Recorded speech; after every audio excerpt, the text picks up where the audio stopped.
Okay, good morning, good afternoon, good evening, and welcome to BWTM Sports Gaming. Glad you could join us. If you like this video, please do consider giving it a push the like the button. It helps with the YouTube algorithms and gets this video seen. And of course, if you've not subscribed to the channel, do hit the subscribe button. And most importantly, when you've hit the subscribe button, and I'm talking to those who've been members or those who've been subscribed for a long time, go back and check the notification bell. Make sure it's clicked to all and not just personalized. All means that every video will get sent into your inbox so you don't miss a video. So, okay. So we're talking Ryan Garcia and Javier Fortuna. I want to talk, Garcia did what he had to do against the second Southpaw he fought against, I believe. And I don't really want to talk too much about the fight itself. And I want to talk about Ryan Garcia and his development as a fighter. When Garcia first came out, or I first saw Garcia, I called him an Instagram fighter because lots of posts on Instagram, rightly or wrongly, lots of posts on Instagram, lots of bragging about, oh, I've got X amount of followers. And, the way he came out and the way I spotted Ryan Garcia was all the fast explosive punches on the bag. I often said bags don't hit back. That's still true. That hasn't changed. But, I saw him go with Eddie Reynoso. I saw him argue with Oscar De La Hoya. But Joe Goosen, I listened to Joe Goosen after his last fight, before the Fortuna fight. It might have been then. And Joe Goosen was talking about how he was taking the steam out of a lot of stuff. Ryan Garcia's been talking about this, and Ryan Garcia's going to fight that. And he took the steam out of all what the press was saying. He says, I don't know about them fights, but we're going to fight regularly, 3 times a year at least. And when the big fight comes, the big fight comes. But for now, I want to see him fighting regularly. I want to see him fighting, different opposition and testing himself. Joe Goosen, experienced veteran trainer, taking over the reins with Ryan Garcia. A calming influence, a veteran, a man who's been in the sport a long time, talking a lot of sense, understanding the business of boxing.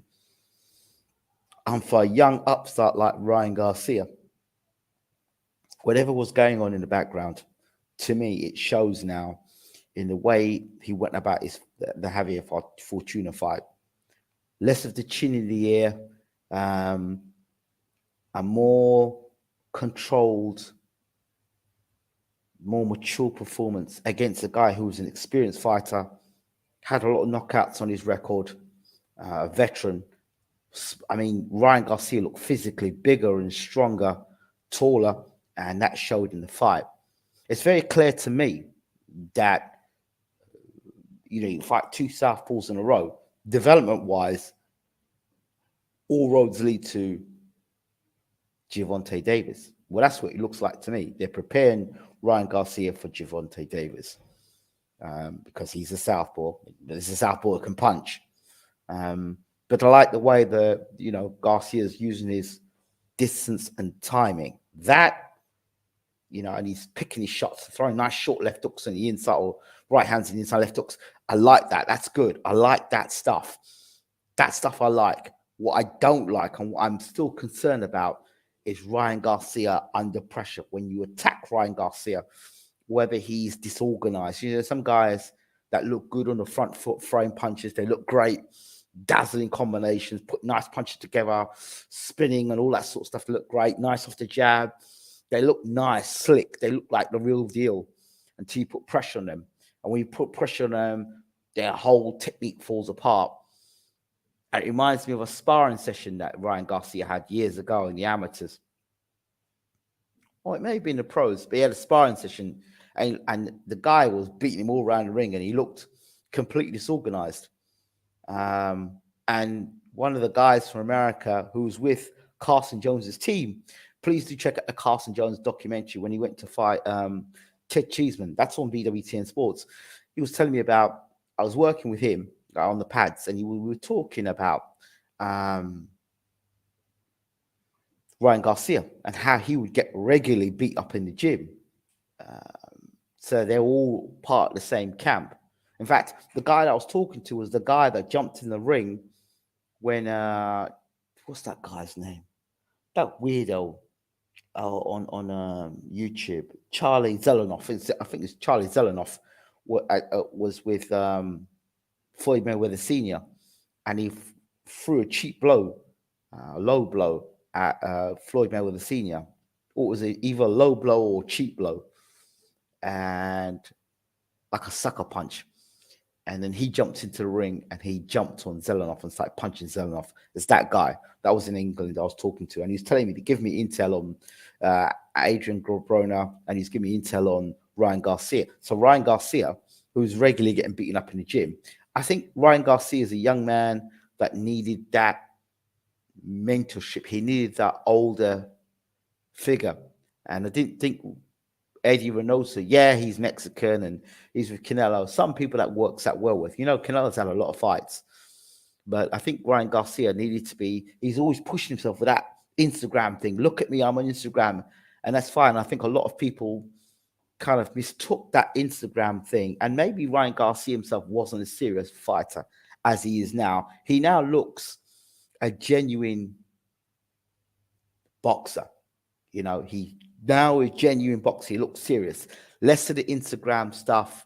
Less of the look at me. Hi, I'm Ryan Garcia. I can throw 5,000 punches in 10 seconds. There's less of that, and it seems more of a man now has become Ryan Garcia. And I like the development of Ryan Garcia with Joe Goosen. I like what I'm seeing. I like it. And I trashed Ryan Garcia before, but I'm one of these guys. If I see development, I see change. And I like what I see of Ryan Garcia.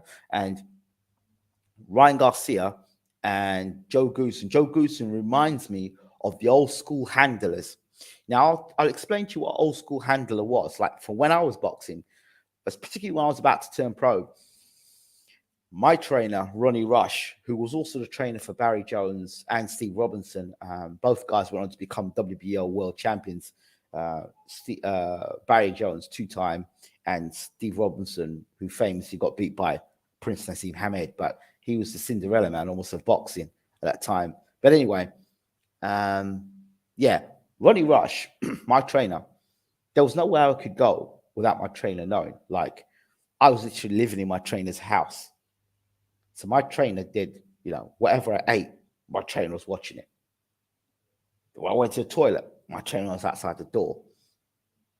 When I went to work, my trainer was outside the door of my workplace. You know what I mean? And then, even then, when I got my plot, was staying at my own place, right? I would, he would come and knock at my door, 4 a.m. in the morning, knock, knock, knock, knock, knock. He would bang my door down, literally. And I'd be working through at the nightclub, work during the nightclub, finish at like 2 a.m. in the morning, get back home, rest for an hour or two, and then go for my run. I knew afterwards my run, I'd rest, and then we'd go in the afternoon, and then we would do technical work, and in the evening we'd do sparring. So it's 3 times I'd be doing training, exhausting, but I got to rest in between. And a handler is somebody who basically looks after all your affairs for the most part. Who you go, where you go, who you're talking to, who you're associating with, what you're eating, what you're drinking, your environment, basically guiding you. And a lot of these young fighters, particularly the ones who really have that potential to go on to be stars in boxing, the handler has been the one who's been guiding them and making sure, that they make the right decisions. They even in decisions in terms of the fights they take. Like for example, I can imagine now if you had a handle of some of these fighters that were less under matchroom and certain suicidal matches that were being made, a handle would jump, say, "Hey, yo, that fight, that match is just not on. That match is not on. You're throwing my guy under the bus. I'm trying to build a career on. So, we're not having that happening. You're not running, Mike. You're not managing our career like that. We have a 3-fight or 2-fight deal with you, and if that's going to happen, we're walking away. I don't care what coverage you're giving. We are going to look after our fighter. So, like manager, stroke handler, that handler makes sure that nothing goes wrong with you. That's their responsibility. They're like a bodyguard, stroke, dad, stroke, psychologist. They're there over your. Don King did that a lot. He did that with quite a few of his fighters. He got handlers to make sure that those fighters, because he invested in those fighters. Don King, he invested in those fighters. So he said, well, I'm going to get a guy to look after those guys. So as Stacey McKinley said, he's had handlers to look after these guys. So I very much believe in handlers. And I really believe that. Good morning, Shane. Hope that you're well. Hope your day is going well. That handlers are key in boxing. I believe they need to come back in boxing. If they're not, they need to be handlers.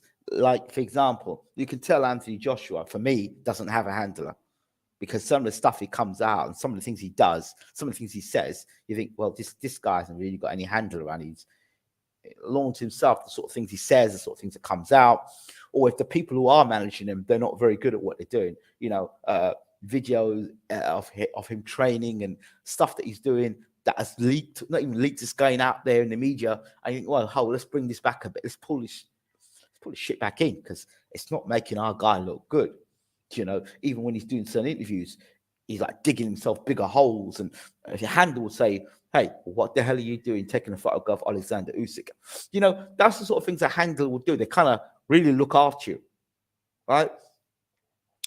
You know, so I am very, a handler is something I believe fighters should have. And these handlers need to be experienced. I'm not talking about no handler who's 40 years old. What the hell's a 40-year-old? No. You know, I'm talking about a handler who's going to be like maybe 50 plus, who's experienced head. Do you know what I mean? He's been in sport, may have boxed himself, know right from wrong. Do you understand? And has some, can spot a good character from not so good character. Do you understand? And look after these fighters. That's what I think is important in boxing. Because then if you've got handlers from the start, you've got handlers from the start invested, less of these guys are going to fall by the wayside, make poor decisions. So I like what is happening with Joe Goosen. And I wouldn't be surprised if Joe Goosen is actually a handler for Ryan Garcia. Because you can see how Garcia's head is now in the game, in the way he boxes. Because if it's going all wrong outside the ring, very few fighters can shut that off and box inside the ring. But I can assure you, the plan is for them to go and fight Gervonta Davis. He even looks like a contender now. Ryan Garcia looks like a contender. He's got that contender look about him, that contender who could become a champion. Like, I'm looking at Ryan Garcia and say, okay, could this guy become a world champion? And I'm thinking, yeah, this guy now could become a world champion. It's just the way that he's carrying himself now. Again, there's some things I still need to see. Luke Campbell dropped him, but he showed heart. He got up and he knocked Luke Campbell out. He works. He's got a vicious body shot, which I like as well. That left hook will blind you. You don't see it. Left hook shot inside. Very nice. Him against Gervonta Davis is going to be a huge fight. I believe this fight will happen. I really do. And then if I'm Davis, I'm thinking, right, this guy's punches well, but I'm not so sure about his durability. I'm not so sure if I put it on him, if I put it on this Ryan Garcia, whether he's going to A, take my power, and B, be able to be as mature and as confident as he is now. So those are things I want to see, because we've never seen Ryan. We've seen Garcia, but I want to see him in a real fight, and Gervonta Davis could do that. I mean, he will definitely be bigger and stronger than Gervonta Davis for sure, and he would be able to bully Gervonta Davis physically, I believe. And he punches hard enough. Now, when they're talking about him punching like a heavyweight, that's rubbish. I believe that's just more press, more media to make people fear Ryan Garcia's punching power. That's what I think that is, because it suits Garcia to not have guys attack him. So when you put them stuff out, oh, he's punching like a heavyweight. Well, yeah, that's to get inside the fighter's mind. Don't attack me, because if you attack me, I'm gonna knock you out. Fortuna ever expected Garcia to do a job and knock him out? Good, well done. And he's done that. And he's done it without too many issues. Again, I didn't. I did the moment that did Fortuna when he attacked Garcia. He still doesn't look to me as assured as I'd like him to be still. So I would like to see him have one more fight, but I think they're going to stick him in with Gervonta Davis. I do believe that'll happen later this year. If they can get another fight, then fine. But I think they want to see him against Gervonta Davis. So that's my thoughts. Ryan Garcia is a guy now I've got my eye on. I'm looking at Ryan Garcia and say, this guy can be a world champion. Joe Gooson's developing him well. I would want to see him away from Gervonta Davis, take maybe one or two more fights, and then maybe next year go for an assault on the world title. That's just me. But if they know more about Garcia, then fine. I mean, he's physically big and strong, powerful. I don't know, lightweight, can he move up? Super lightweight, light welterweight. How would he do in that division as well? It's another question. Is he better in that weight division as he is at lightweight at the moment? So there's questions to be asked. Yeah, I like what I'm seeing of Ryan Garcia. I do like what I'm seeing. Yeah, Ryan's still backing up straight lines with Chidi. Yeah, I do see that. I agree with that. I think that's why I say he needs more fights. That's one of the concerns. You back straight up. That's when the pressure's put on him. You back straight up. So what he needs to be is coming out the side door. He needs to be exiting out the side door. And that needs time. And that is sparring. And that is getting sparring partners that are physically bigger and stronger that can get to you and put that pressure on you. And that's the sort of guys that needs to be sparring. Guys who are bigger and stronger that are going to put that pressure on him. And Joe Gooson saying, listen, get out the kitchen. Step to the side of the kitchen. So you get out the kitchen. When it gets hot, get to the side of the kitchen. Tie up, turn, let's go, spin, let's go. So those are the things that I would like to see Joe Gooson working with Ryan Garcia. That's going to have to happen behind closed doors. I don't really want to be seeing I do want to see Ryan Garcia in a fight where he's put under pressure, but I want to see in the gym him practicing those things, slipping to the sides, getting out of the corners, not straight back with your chin in the air. So those things are there. Those are still very amateurish things, but he needs to be getting just where Joe Gooson is experienced needs to come in, because Joe Gooson would see that. He'd know that, just as he would matchmake and say, I would put him in the ring with this, with him. He would also know the guys that probably could beat Ryan Garcia. What's a good fight for him next in your opinion? That's a good question. As a matter of fact, let's do that. Let's do the old box rec thing. Let's do box rec. Let's go lightweight and let's have a look and see what the lightweights are out there. I think they're talking about Isaac with the Pitbull. Now that fight, Pitbull, I think is a great fight to make. I think it's a great fight to make. But, here's the division. This is the division, is it?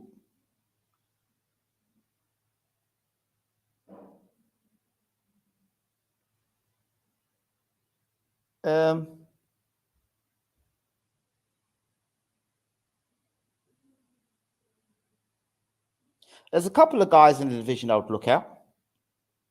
I think Isaac Cruz is obviously the guy that they've mooted to him fighting. Isaac Cruz is exactly that type of guy.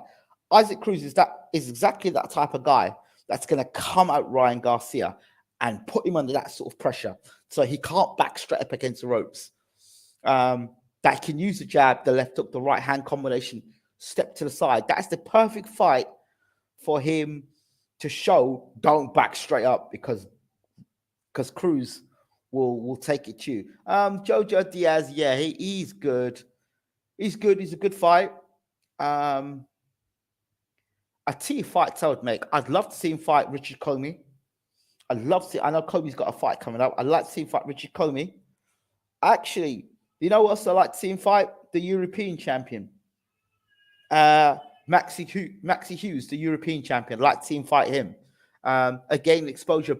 I'd like to see Ryan Garcia come to the UK and fight against Maxi Hughes. Maxi Hughes is the European champion.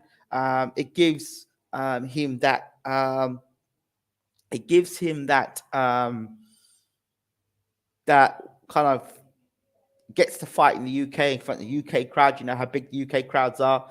Maxie Hughes gets a big fight. That's a good fight, I think. Definitely a good fight for Ryan Garcia. I would take that fight in the UK against Maxie Hughes. Maxie Hughes is a bit of a run at the moment, but I think it's a good fight. Diaz, yes, a good fight as well. And he's a lefty, agreed. That was his third lefty fight in a row. But, you know, the other fight I'd like to see him fight is Linares. I would love to see him fight Linares. Linares has got that experience. He's on the downside of his career, still punches very hard, and still a veteran who's got experience. That's a fight I'd like to see him have as well. I'd rather go with Linares than Diaz. Because Linares, you know, we could say, well, Linares dropped Lomachenko, you know, so let's say that in the build-up, you're selling the fight. Yeah, he dropped Lomachenko. So if he can drop Lomachenko, remember Luke Campbell dropped Garcia. That's the way you sell the fight. That's the script for the fight. You know, former world champion as well. You know, he stunned the current undisputed champion. So there's lots of things for Linares' fight. Lots of things for Linares' fight for Garcia. So I would take Garcia over Linares. So it would go this way. I would go Garcia Linares, Garcia Maxie Hughes, Garcia Diaz, and fourth in that list, Garcia the Pitbull. Because out of the 4 fights there, Pitbull's the most dangerous. The most dangerous. Because Pitbull's active. He's going to keep on Garcia. He'll make him disorganized. He'll rush him. He'll take it to him. You know, but if he knocks Pitbull out, what a performance that would be. That for me would be the acid test. That would be the fight I would say, right, show me you've learned everything you've done in the gym. Go out there and put a performance on against this guy. That would be like when Oscar De La Hoya fought, sort of like when De La Hoya fought Chavez. Sort of like, because I'm not comparing Pitbull to Chavez, but I'm talking about, you know, De La Hoya, that guy that has to prove that he's Mexican, and because Chavez wasn't calling him really Mexican, and there was that bad blood there, and Chavez is all a come forward fighter. We know what Chavez did. He was on the tail end of his career, but he has that come forward style. And you've got, you know, like Garcia, the golden boy, the upcoming fighter, the next guy on the block. But then, you know, Pitbull is younger than Chavez, but you've got that sort of chemistry there. You know, De La Hoya having to prove that he really is the real deal. And we know what the Pitbull can do. And he just wants to show again how good he is and get himself back in world title condition. So that's a great fight to make, but not a fight I would make now. Absolutely not. Wouldn't make that fight. So in that order, I would take those fights because I want to see Garcia. The UK fight, I think Ryan would stop Pitbull. Okay. Interesting. What happens if Pitbull's able to slip under them shots, that left hook on that right hand, and he's able to come up and get inside of Ryan Garcia and stay up in his kitchen all night long? Where if he can stay in the oven all night long and start doing some cooking and start letting punches go, that's not a fight you really want Ryan Garcia in, to find out that he can't stop Pitbull. The chances are of that happening, of him stopping Garcia, are the same chances of Garcia stopping him. You know, it's a dangerous fight. Garcia can give it, but I'm not sure he can take it. That's a good point there, John. And this is not the fight that I want to see him in. Not yet. No, sir. Let's see him fight against those other guys first, and then Diaz. So even if he took 2 fights and then took Diaz, you know, again, the Maxie Hughes fight is for him to come to the UK, for the UK fans to see him in the UK. Like Maxie Hughes versus Ryan Garcia, O2 Arena. Yeah, I could see that. That's a good fight. It's a good fight. European champion versus, and then Ryan Garcia's not world champion yet, so why not make it happen? So I don't think he's a world champion, is he? I don't think he's a world champion, Ryan Garcia. I could be talking up to shit, but I don't think he's not a world champion. I don't know why I think he's a world champion. but I think he's a world champion in the making. So yeah, those are my thoughts there. You know, he's destined to be a world champion in my opinion, but it's about him delivering on the night against the right champion.